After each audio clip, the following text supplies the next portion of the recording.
Un outil qui devrait faire le bonheur des étudiants. La start-up Studybox a mis en place une plateforme internet d'échange de documents et de résumés de cours.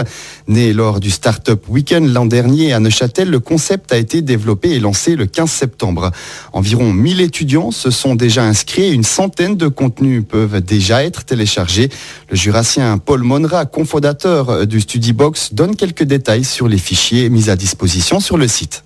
Nous avons des documents qui vont de quelques pages jusqu'à 50 ou une cinquantaine de pages, bien sûr dactylographiées, ou du point de vue du contenu, qui sont de très bonne qualité. Chaque personne qui met du contenu justement sur ce site, elle est garante en quelque sorte de la qualité de son produit ? Ben oui, disons que chacun doit garantir quand même la qualité de son document.